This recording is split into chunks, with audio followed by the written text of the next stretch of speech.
We have a Realgrey session players network of vetted session players that have worked with us in the past. And we have a pool of those people that are willing to donate their time to bring your song. So we are so grateful that you are willing to do that with us. Here's the thing that Anya always does is she leaves out the part that she did. When it comes to technical things, that's sort of the space I play on these Bring Your Song projects.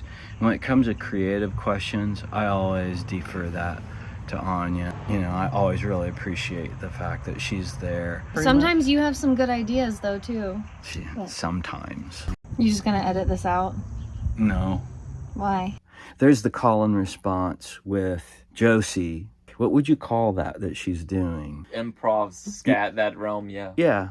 And so watch how he interacts with that on the guitar in those spaces, and then watch how it changes when there are vocals in the choruses.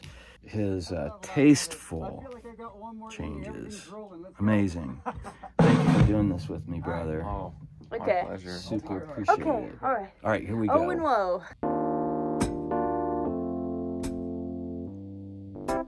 It's high time that you tell everybody how the to say your last name. It's Garrow. Garrow. Spell Garrow. G-A-R-A-U-X. That's why her stage name is Julia Taylor. How do you say your last name again? Guess. Groch. Grow. Grop. Grock. It's Garrow. Garrow. So Damn it. close.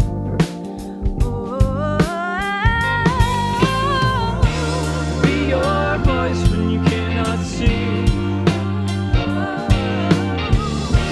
Be your eyes when you cannot read.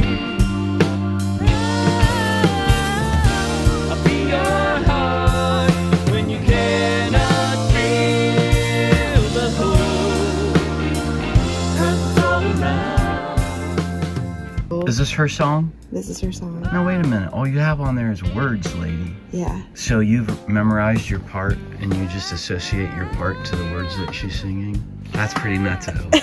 Well, I'm glad you're doing this. Yeah, thanks. So I noticed you were like lower and then you went higher in the chorus, which was kind of cool.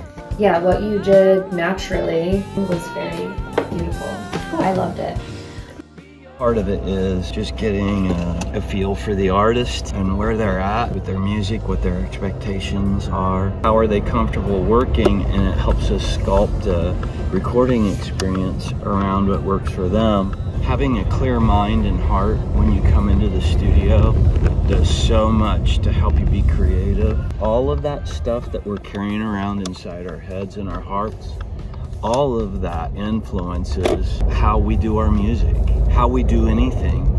I have a good friend that says, I want to know how I can show up for you. And so by us asking questions, really personal questions like that, it helps us know how to show up for you. Before we're musicians, before we're engineers, before we're all that stuff, we're human beings. And just at a human level, how compatible are we to work together? To do great music, I feel like just what Steve Jobs said is so true. To do great work, you have to love what you do. And I would take it a step further. Finding the right people to do things with is so important, because it's not just that you love the same things, it's that you love the same things kind of the same way. That's how I would define chemistry. So close, but so far away. Bye.